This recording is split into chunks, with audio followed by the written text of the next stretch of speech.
Hello, everybody, and welcome to 310-2 Left, brought to you by your New England Ford dealers and F-Series, America's best-selling truck for 48 years, and the official truck of the Boston Red Sox. You know who that is. Obviously, that is Alex Speier. If you've spent any time in the Boston area, you know that this man knows everything there is to know about the Boston Red Sox. Of course, author of Homegrown. He's also Stat Masterson, sometimes on Nesson in the booth with the boys, and of course, he is a columnist for the Boston Globe. I am Alanna Rizzo. I am new to the team. Happy to be here. I'm just kind of spot starting for Tom Karen on 310 to Left. Alex, let's get to it. Great to be with you. I don't know, but are the Red Sox back? How long can they sustain this? They've been playing well the last week and change. Yeah, what a difference this has been for the Red Sox starting rotation to look credible for a full turn and then some. They look like a drastically different team because they've had functional pitching and because they've had starters going 5, even 6 innings at a time, which has been kind of a revelation. And that's allowed them to position their bullpen well in order to be able to have everything set up so that, even when they're scratching and clawing for a few runs at a time, they obviously had an explosive offensive stretch. I don't think that's necessary. We're probably going to see a lot of roller coaster given the youth of the team, offensively at least. So the pitching really has to stabilize them. And they were able to win a game 4-3 against the Rays when they just had 4 solo home runs the other day. Are they back? I'm not sure. That's kind of one of the fun things about baseball. Like, we keep looking over the course of a baseball season for all these different turning points. And there was this wonderful phrase that I've brought up with TC before, which is like the revolutions of 1848 in Europe were often described as the turning point that never turned. And like, we see a lot of those too in over the course of a baseball season. So are they back? I'm not sure. The interesting thing to me is that they did elevate their level of play against some better teams, right? Like against the Yankees, where exactly at the moment where you're like, oh man, this team is kind of overmatched and they're about to see a higher level of competition and they might get just absolutely steamrolled.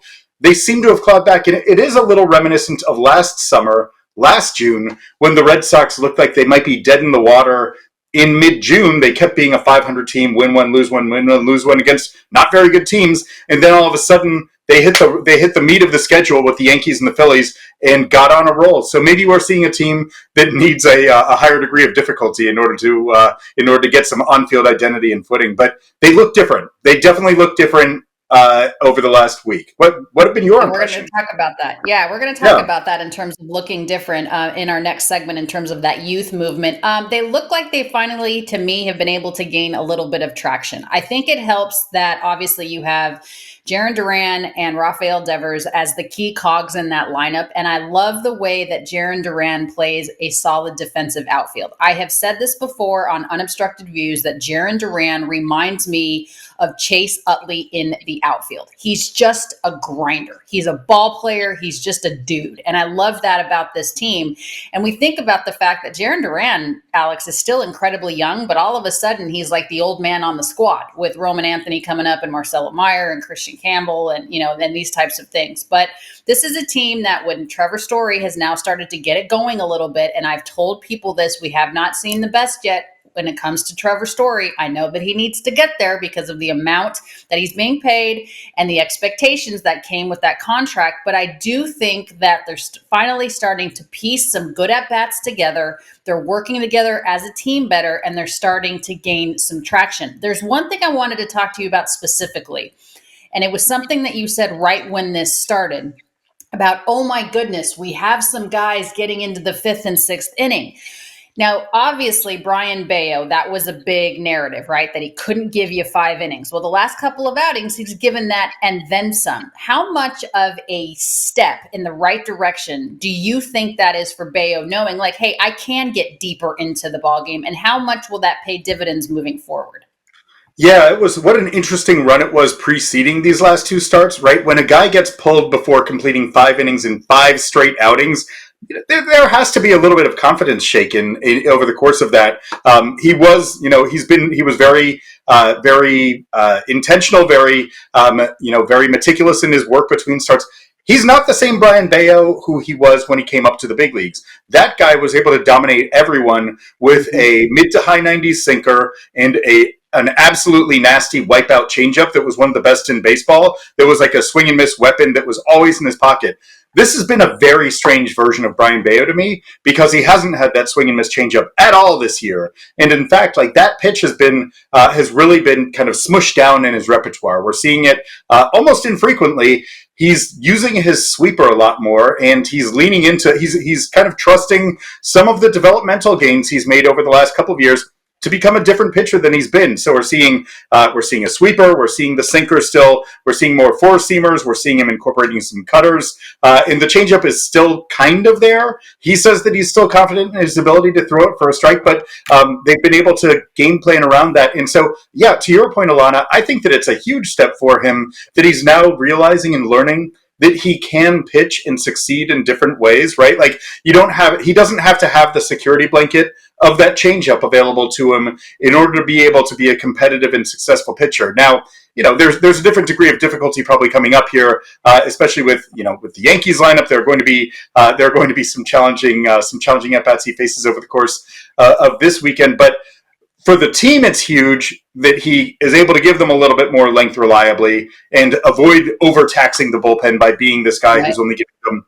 12 to 14 outs every time out. And for him, I do think that it's an important reminder. Now, if he gets that changeup back, then it's going to be really go time for him, where instead of seeing him now being kind of a solid number 4, number 5 starter, if the changeup is there, then you can see him being, okay, that's a good number 3. That's a guy who you could maybe comfortably slot behind Garrett Crochet as a really reliable guy in the rotation. Is it too many pitches? Are there too many pitches in the repertoire because not one seems to be, superior over the others? Would you like to see, I know you said you wanted to incorporate that changeup again and be effective with it, but do you think that maybe he should, focus on 3, make them really good before he starts trying to incorporate all of these others in, at least at the big league level in game? It's a funny chicken and egg question, right? Because like the changeup's not there. So if the changeup isn't there, and then you're looking at a very hittable, like it's almost a batting practice fastball, or it's become the changeup has been like an auto foul ball pitch or a ball in play, and so that's what's been driving up his pitch count so much. Mm-hmm. So he was going a little bit narrower as being the sinker changeup slider guy.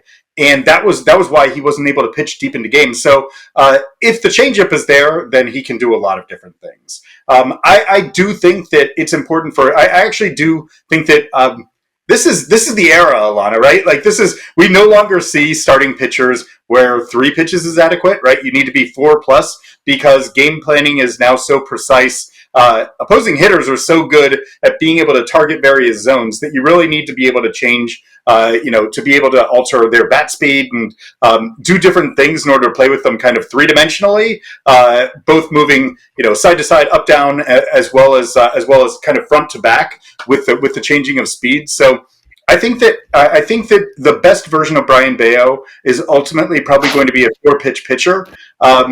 He had been in the past a 3-pitch pitcher, and I think that had actually kind of hindered his development, right? Like I think he had been good but not great as he had kind of been emerging as a solid number 4 pitcher when he was a 3-pitch pitcher. I think the best version of Brayan Bello is a 4-pitch pitcher who has that great changeup. That's the guy who's mid-rotation or better. All right, and I would love to see that continue for him to be able to go deep into the ballgame because, again, I think this Red Sox bullpen, and not just the Red Sox, Alex, their bullpen is taxed because we don't have guys anymore going into the ballgame very deep. So if you have like a Tarek Skubal that throws a complete game shutout, you're like, oh my gosh, what is a shutout? You're kidding me. And it's important for these guys to be able, and it can't just fall on the shoulders and the arm of Garrett Crochet. I mean, people have to start getting deeper into the ball games. How do you think this Red Sox bullpen can hold up based on where they are right now on June 13th, a huge series coming up this weekend, of course, against the New York Yankees? And how do you think Jorge Alcala will help them in terms of that bullpen need and relief? Obviously, you want the starters to go deep, but this is not something that is sustainable for any bullpen. Yeah, you raise a lot there. So first of all, you're right about the Crochet question, right? Like what Crochet is doing is spectacular, but you can't just have a rotation being kind of spawn and spawn and spawn and pray for rain, right? Like that doesn't work. Spawn insane was bad enough. And in fact, Lucas Giolito explicitly acknowledged that very idea that you're bringing up the other day, where he said, "This can't just be Garrett. We all have to be able to pitch in." So you are right. We are seeing the impact of the cumulative stress on the bullpen. The fact that Justin Slayton is on the injured list with shoulder issues. The fact that Brendan Bernardino, who had been spectacular through April and May, has given up. His arm's about to fall off. Totally, he pitches every day. Yeah, and it's not just weekend at Bernie's. He is. He's reached a point where he gave up runs in each of his 4 outings in June, and it's hard not to see that as being connected to the workload that he's assumed. Greg Weissert has stepped up and been really impressive for them, but you still wonder exactly how often he's going to be able to post if they continue to kind of put this kind of workload, this kind of frequency of workload, which is also amplified by the fact that all of their games are close, right? They have those 17, 18 one-run losses that they've been in this year, and they have more extra inning games than any other team in baseball. So there has been so much leverage. There are very few blowouts. There's a lot of competitive games and a lot of innings for the bullpen to pick up that are high leverage. So it's been a recipe for a very unsustainable pitching staff. Last year, the Red Sox, got on that hot streak that I referenced right in mid-June. They sustained it through the All-Star break, and then they totally fell apart coming right out of the All-Star break in Los Angeles and Colorado. And the reason why was because their bullpen was smoked. And they, right. the leads that they had been able to hold on to in that month-long stretch, all of a sudden they started giving them up almost every game to every other game, and it was, and that really kind of sent them spiraling almost completely out of the wild card race very quickly. So yes, they need to have a more balanced staff. And in terms of the question that you raised about the acquisition of Alcala, I think that they just need depth, right? They need healthy arms. They need arms. They're kind of in this period where they're going to be looking to shuttle pitchers up and down. Alex Cora actually alluded to this the other day when he said there are some other pitchers who are also getting a little bit healthier for the Red Sox. Zach Penrod is a prominent one. He's a left-hander who had looked good for them at times last year. He opened the year on the 60-day injured list, but he's now kind of on the other side of that and throwing well in AAA. And so Alex Cora wants to get to a point where you can start calling guys up, shuttling guys down. It's not great for guys' service time. It's not a great thing from a career earnings standpoint, but for a team that wants to have kind of renewable, healthy arms, you just want volume, and you want to be able to shuttle guys up and down so that you can get a healthy arm for a handful of days, a week at a time, and then find reinforcements. Yeah, goodness knows that this team definitely is going to need more than the 26-man roster to make it work. And this is a team that desperately needs and is due for a laugher. Can we not have a one-run game, please? You talked a little bit about roster balance in terms of moving guys up and down and kind of that elevator between the big league level and AAA. Alex, what is your panic level? I don't know if that's necessarily the right phrase, but your concern factor on pitching depth, on injuries, and on that roster balance, because there is such a balance of making sure you're not pushing guys too much, making sure that they stay healthy, but you gotta get 27 out somehow. Yeah, it's super interesting, right? And we had seen the Red Sox had reason for kind of some optimism that the cavalry might be available on the not too distant horizon, with especially Cutter Crawford. He was behind coming out of spring training, but it wasn't clear how far behind he was going to be, and now he still hasn't been able to get to the start of that rehab assignment. And so from a starting pitching depth standpoint, that's impacted them.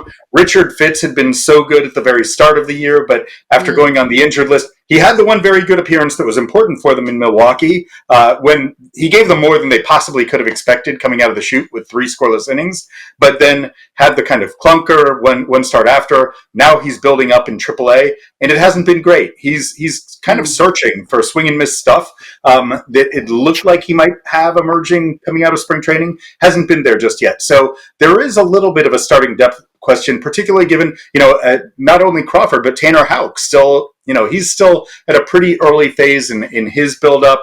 We're still probably looking at least weeks until he's a consideration for the rotation. So so for right now, I would say it's a moderate concern for the Red Sox, and the next couple of weeks will be very telling for them in terms of exactly how much depth they have and what that depth looks like. Because the other thing that we can't take for granted is when people like Tanner Houck go on the injured list and come off of it, they usually don't come off as the best version of themselves instantly, right? They're not super crisp. There's still some rust to work off, and I don't think people understand that. Like, you have so many guys on the IL, they're not going to be their spectacular selves the first outing. And you had mentioned too with Fitz in terms of searching for that swing and miss stuff.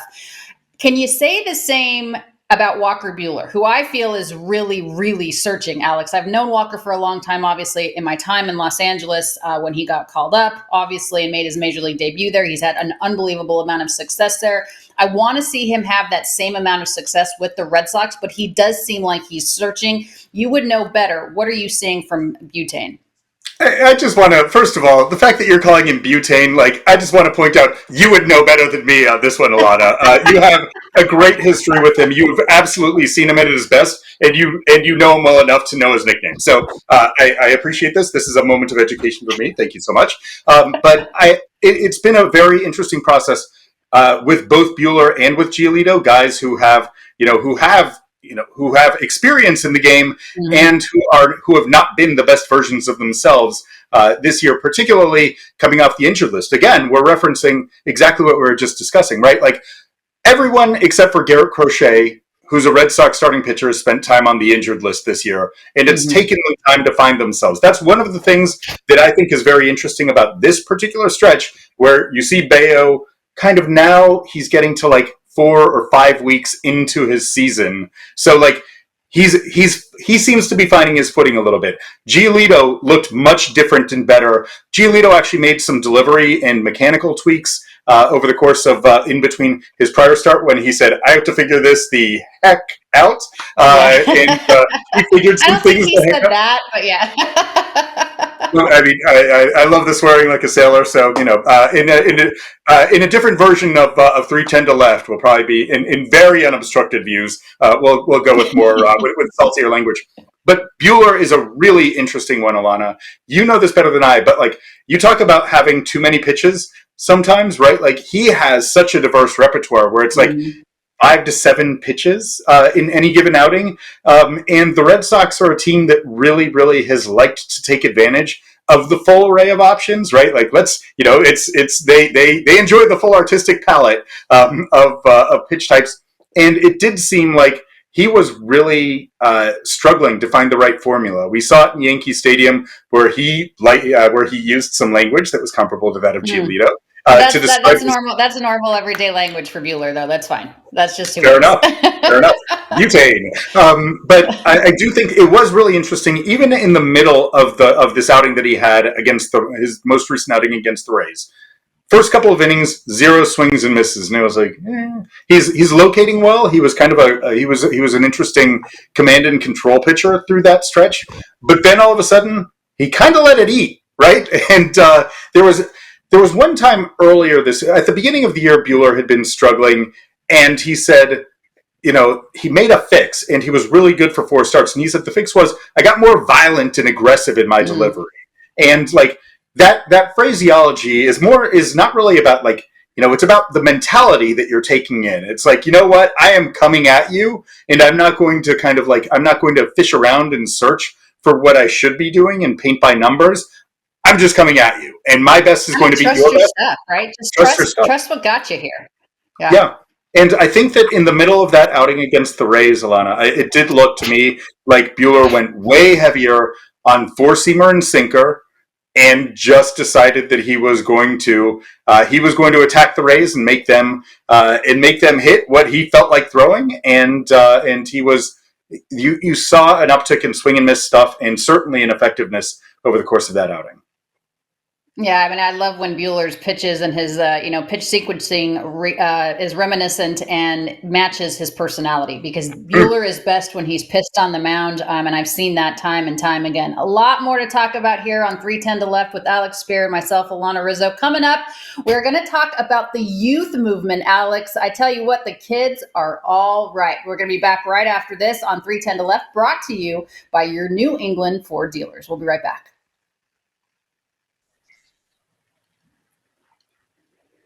All right, guys, welcome back. We're happy that you're with us here on 310 to Left. Appreciate you being here and appreciate the conversation with Alex Speier. And there's a lot of talk, Alex, about the youth movement, of course, with the Boston Red Sox. Of course, we saw Marcelo Mayer come up. Kristian Campbell, of course, has been here all year. And then Roman Anthony, the Roman Empire has begun, which no pressure, by the way. Good Lord, the Roman Empire. But is this a start, in your opinion, Alex, of the new core? And I guess by saying that, I ask you, are they up here for good to stay for this year? Well, first of all, it's an interesting point you raise about the Roman Empire or the Roman era. Yeah, we could just go like Roman Holiday or something. Great movie, and it might, it gives a little bit less. It gives a little bit less heft to, or at least weightiness to the whole proposition. But here we are, Roman Empire. It is, I suppose. Are they up here for good? Not sure. I think historically, the assumption would be that the answer is no. Right? Like it is pretty rare for prospects to come up and stay up. And to say with certainty that all three of them would come up and never go down, I have my own reference points to this. I think back to when Mookie Betts, Xander Bogaerts, and Jackie Bradley Jr. all reached the major leagues together with the 2014 Red Sox. They were all very young at the time. They had differing levels of experience and differing foundations. Mookie Betts got optioned multiple times that year. Jackie Bradley Jr. ended up being optioned that year. Xander Bogaerts would have been optioned that year, but they didn't have any depth options behind him. And so I'm not saying that any of those guys, I'm not saying specifically any one of those guys is going to be optioned and sent back down, but I'm just saying that historically, if you put it in the framework of like what a prospect development pattern looks like, you oftentimes have to go up and down in order to be able to find your footing. But I think that the longer term view is that these guys are going to be spending a lot of time together on the field at Fenway over the next 5 to 10 years. And I think that each of them has already offered glimpses of why that should be a very exciting proposition for the Red Sox. Collectively, I've been around them for years at this point, coming through the system. And what they have a chance to do as a kind of cultural bedrock of the Red Sox, both on and off the field, is pretty special. We're obviously seeing high-level talent, and there's reason for the Red Sox to hope that that this is something that is going to be a part of a very bright future for them.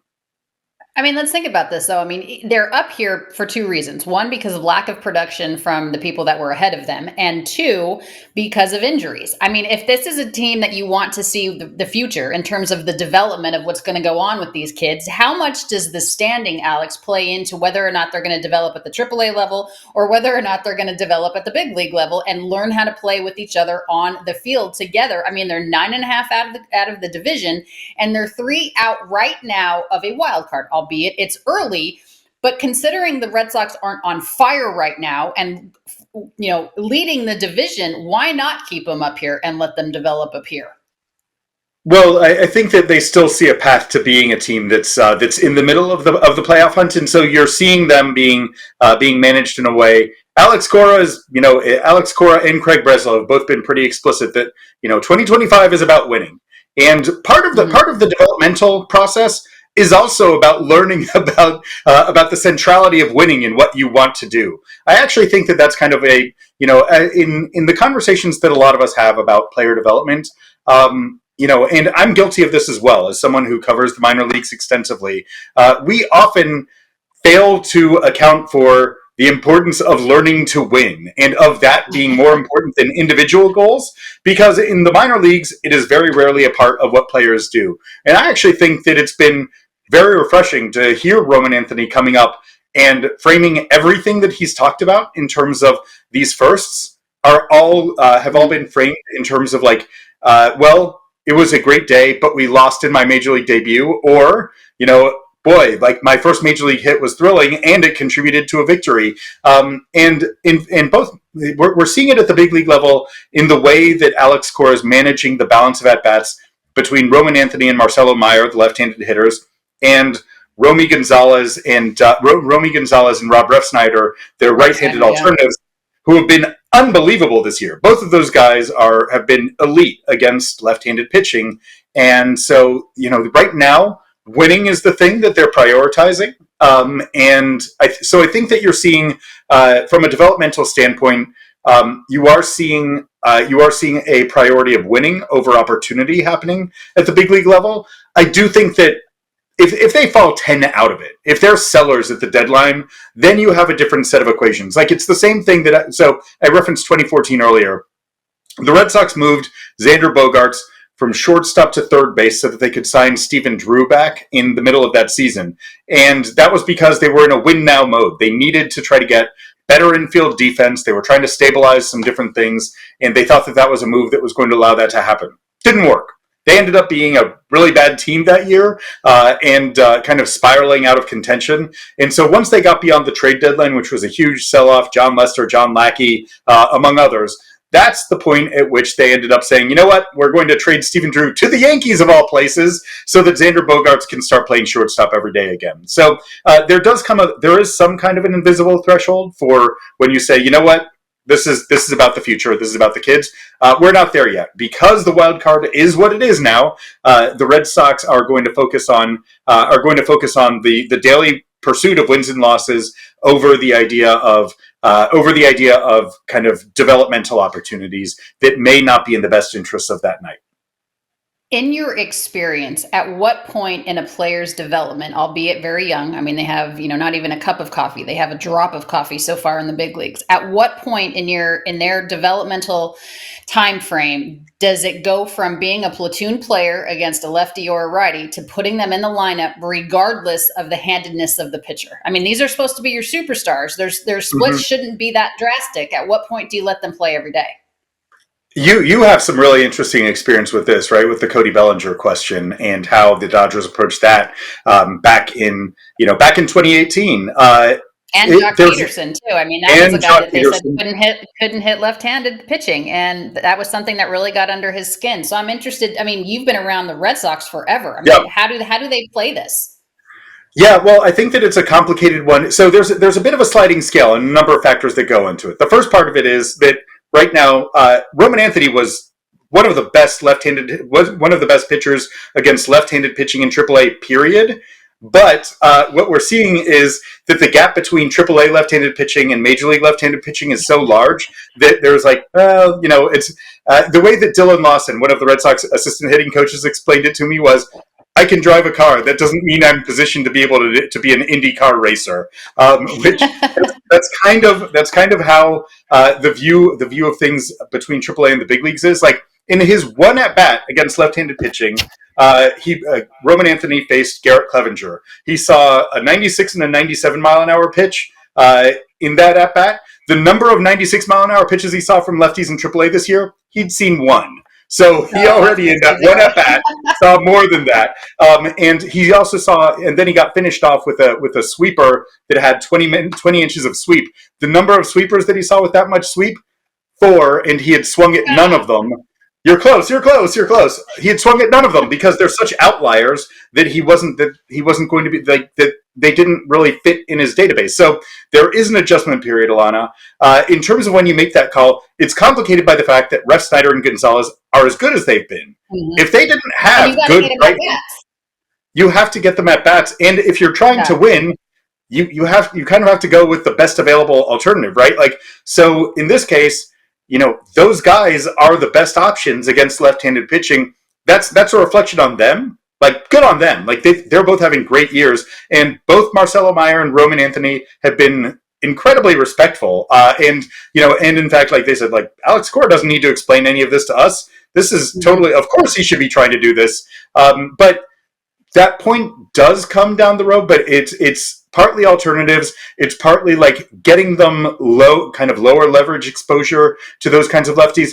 But there's not a simple answer, right? Like, Wilyer Abreu is a guy who has made enough progress in his career where typically you'd have seen him getting more at-bats against lefties by this point. He wasn't because of Brett Snyder. So it's circumstantial. You usually see it by year, either late in year one or in year two, that teams kind of turn it loose with guys who are expected to be their superstars, but it varies case to case. Yeah, I mean, you have to play to your roster strength. Certainly, you mentioned Abreu really quickly. What happens when Abreu and Yoshida come back? How does this roster shift in your mind? What does it look like? Well, Abreu, we should know a lot more about very shortly because he's supposed to swing today on Friday. And if that goes well and if his ribcage isn't hurting, then it looks like it's only a 10-day stint. I don't think that they're planning on sending Roman Anthony back down at this point. They've talked about the transformation that he has. I think there are a couple of different directions that this could go, and I think that part of it is going to be performance based over the next few days.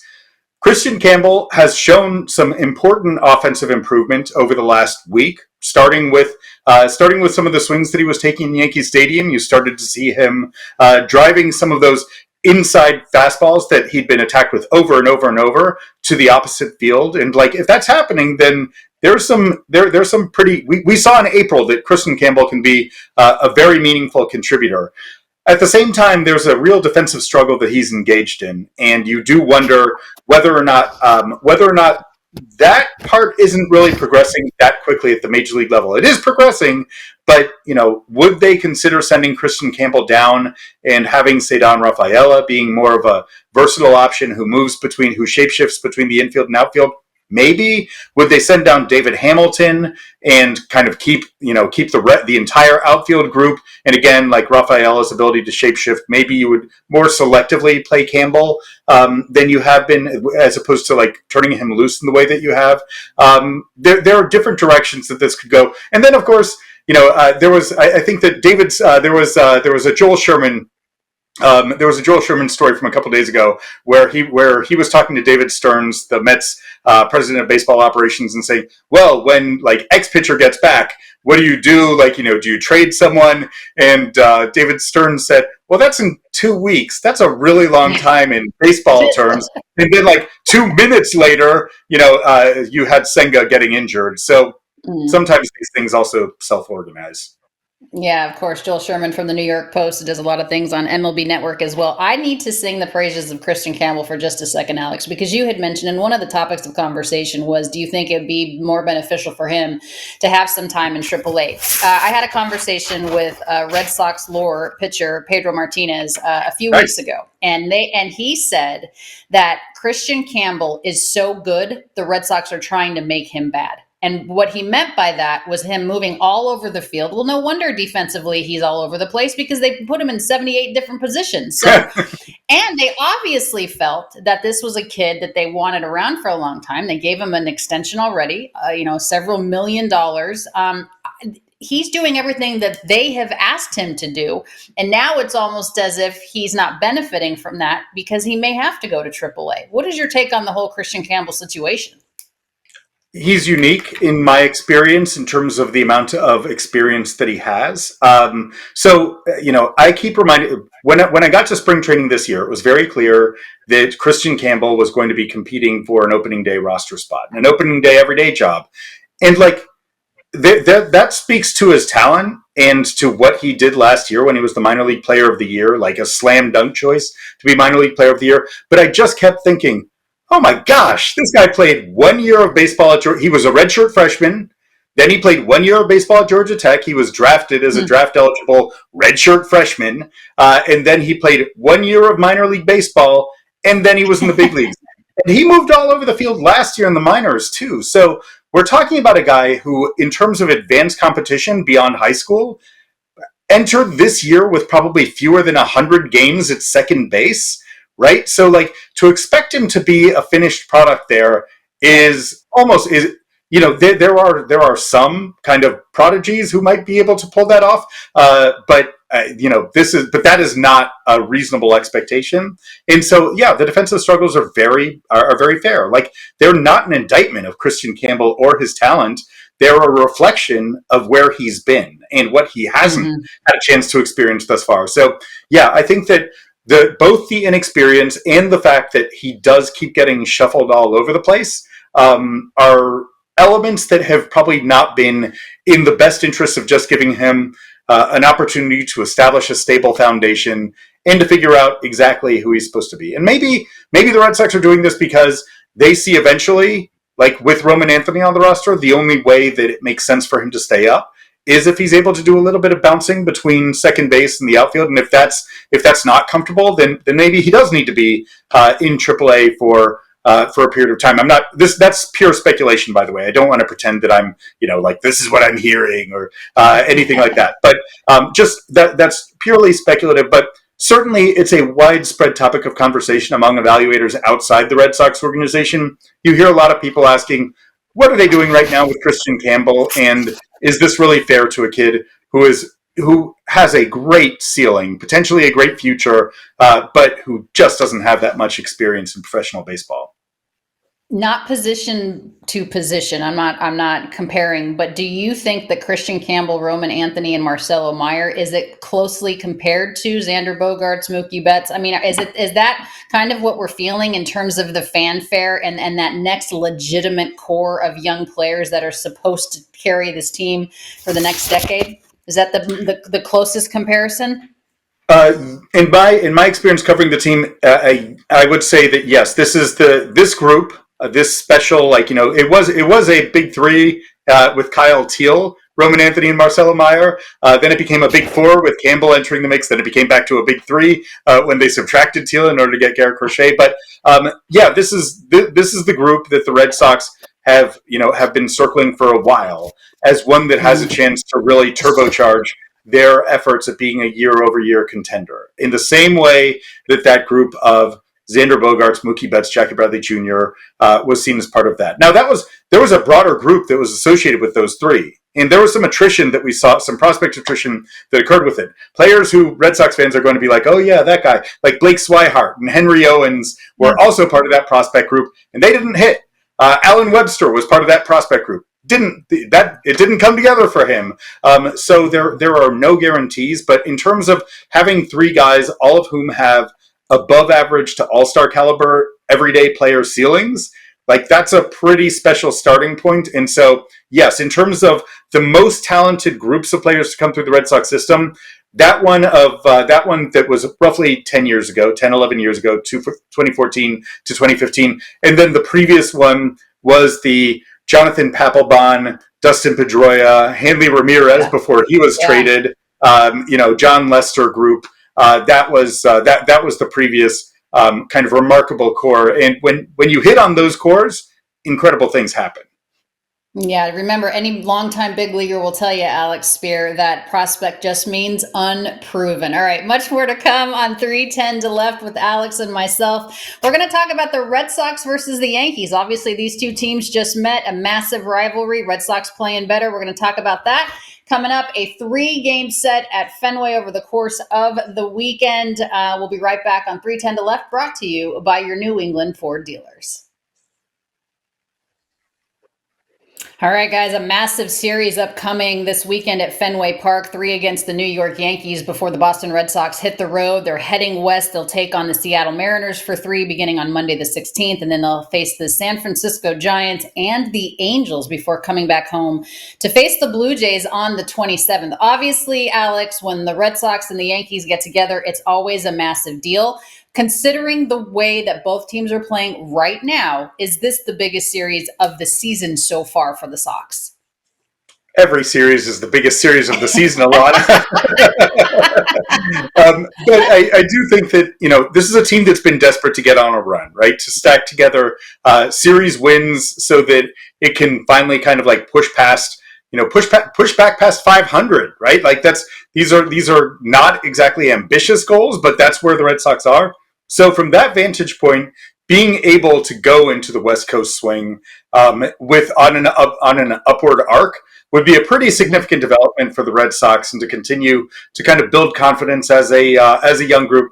Because I think back to just way back a couple of weeks ago, after the Orioles series, when Alex Bregman had landed on the injured list with his quad injury, that the Red Sox were kind of shocked. They Mhm. were stunned at that point. And the series after that Orioles home series, which they split, which wasn't great for them, was in Milwaukee, and they ended up getting swept there and just looking completely defeated in so many different respects. Like it was one of the more strikingly like kind of downtrodden clubhouse visuals I've had in May in some time. And so that's what the Red Sox kind of need to avoid, right? Like there is this forming energy, this kind of forming sense of, okay, maybe there's a little bit of a restoration in place that hadn't been there for a while, and so it is, to me, pretty significant for them to continue to build on that against the Yankees in this home series,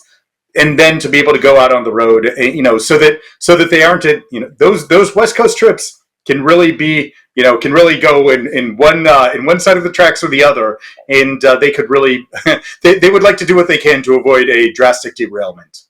Yeah, I would love to see a series win because I think that would make it that the wins against the Rays and the Yankees previously were not just a flash in a pan. I think the biggest thing with this Red Sox team that I've noticed, and we said this at the beginning of the show, Alex, is that there hasn't been a lot of opportunities or taking advantage of putting things together and gaining some traction. I think if you can come away with a series win, not only will it be continued momentum in the right direction, but I think it says something as to their standing in the division. A series win to you, what does that mean as they're standing in the AL East?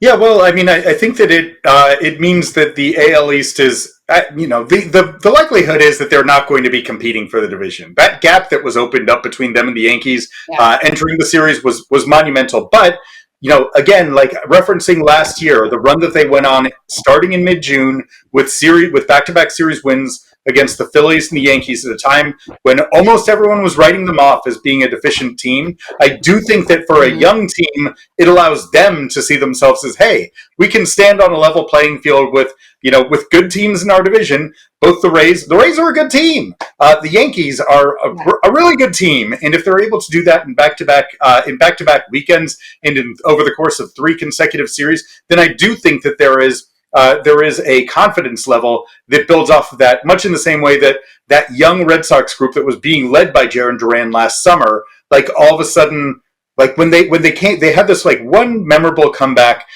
against the Phillies after they had been down by 6. And I forget I think it was Nola who had been on the mound in that game, but they came back, and players on the team referenced that for weeks to come as like, oh, we can hang with just about anyone if we can. The Mhm. Phillies at that time had the best record in baseball, and that was a meaningful building block. Again, we're looking at a young team that's very short on experience, so that does have something to prove to itself. And so along the way, those series wins against really good teams have maybe a larger have maybe more significance than they might for a more veteran team. Well, Garrett Crochet obviously has been the bright spot of the Red Sox rotation this series, or this season rather. He struggled a little bit against the Yankees, obviously, for Garrett Crochet standards in his last outing, but he did have really good run support. What do you expect from the Red Sox ace the second go around over the course of this weekend?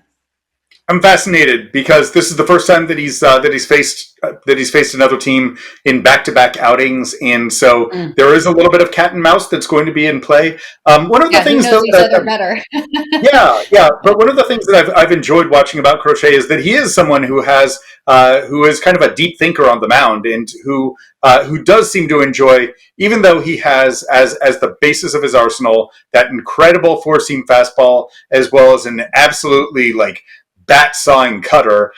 He does have the ability to go in different directions, particularly with his changeup at times, particularly with his sweeper at times, and so I do think that he has to that in stacking all these at bats against the Yankees over the course of a couple of games, he's going to be able to have to present some different looks, and this is going to be an interesting test of his pitchability against a really good lineup that has threats all up and down it.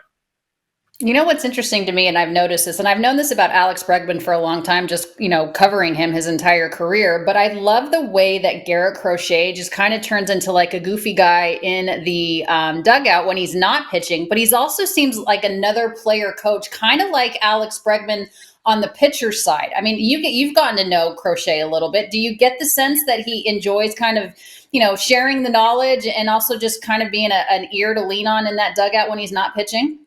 I think both sharing it and benefiting from it. One of the things Okay. that his former teammates talked about, Lucas Giolito, Liam Hendricks had both been around him in Chicago, as well as now with Boston, and they said that at a very young age, they really enjoyed talking about pitching with Crochet. Like there was a lot of give and take in terms of the thoughts that he had about, like, even though at that point he was a bullpen guy, he was always kind of thinking about, like, okay, if I were a starter, what would execution look like in this kind of a circumstance? And also offering suggestions and kind of brainstorming with more veteran guys, and not being shy about the knowledge base that he does have. So I do think that this is a guy who loves baseball. Like if you ask him what are your hobbies, he says, "I don't have any. I do baseball. I am I am baseball. He's like I am baseball. He's gladiator. baseball. Yeah. So it's he loves the game, and I think that Bregman. You mentioned Bregman. Like Bregman has described himself as being obsessed in what he describes as a healthy way. It is healthy for him. I'm not sure everyone could be as baseball obsessed as he is and not lose their mind, but good on him. And I think so. I do think that it's a great thing for teams to be able to have stars who love the game and who are prepared to talk to the game. And it's been cool to watch how Bregman has been kind of making himself available to Roman Anthony in the dugout, right? Like that's, the fact that like, Roman Anthony comes in from an at-bat, and there he is able to talk to Bregman over the course of the next couple of innings in anticipation of the next at-bat. Really interesting to see that unfolding. Yeah, I can definitely see Alex Bregman as a manager someday. Really quickly, how important is it, Alex, to have Hunter Dobbins and Brayan Bello have good starts? We know what we're going to get from Crochet, right? But Dobbins and Beao, it'd be nice to have a nice trifecta of good outings. Yeah, well, again, the thing that has made the Red Sox look pretty good over the last week is that they have been able to get at least 15 outs from every one of their starts, right? And that's what I know. Confetti, fireworks. That's where we are in the game, right? Like 15 outs is Mm-hmm. the baseline. Otherwise, you start overextending your bullpen options, as we were discussing earlier. So I think that is being able to get that as a baseline, and in the eyes of the Red Sox, certainly hoping for more than that, would represent a really significant thing to allow them to match up against the Yankees lineup, where you really do need to be able to match up. Yeah, it's going to be an interesting weekend. I look forward to it. All right, we're going to have one more break, and then we're going to talk about some great rivalry moments between the Boston Red Sox and the New York Yankees. Alex has seen a lot of them. We're going to talk about that coming up next on 310 to Left, brought to you by your New England Ford dealers. I tell you, there are a few rivalries that are bigger than this one, better than this one. Of course, you think of UNC and Duke in terms of college basketball. There's a couple of others, but regardless of how the Yankees and Red Sox are playing at the time, it's always a massive deal. So, Alex, you've been around this club a long time. You've done great work in Major League Baseball. What is your all-time favorite Sox Yanks moment? I mean, the chaos of the 2003 ALCS was. I realized that 2004 was more of a landmark event because it reframed exactly what the rivalry meant. But the fights that were going on in 2003 were mind blowing. Between the Pedro Zimmer stuff.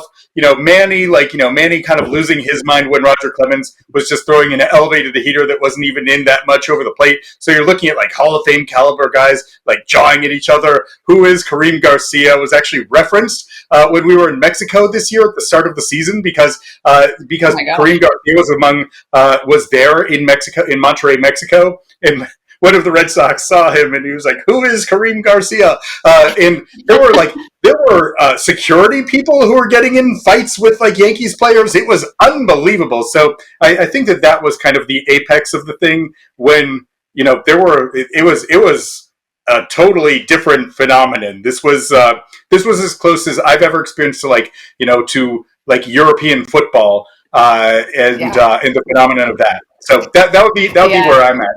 Do you have any favorite rivalry moments from your career? I didn't grow up. I mean, obviously everybody knows the Yankees and the Red Sox. I grew up. My father was born in New York, and I didn't have Major League Baseball in Colorado, where I was born until 1993. So I guess I grew up as a Yankee fan, but I wasn't very involved in the sport until I started covering it as a profession. I just think what I loved about it is the intensity every single game, kind of like the Giants the San Francisco Giants and the Los Angeles Dodgers. I mean, that to me is still an unbelievable rivalry, even though people want to say Dodgers Padres now. And you ask the Dodgers, and they're like, it's not a rivalry. So just the intensity and just the passion that you get every single time that these two clubs play. I will ask you a kind of a two-parter.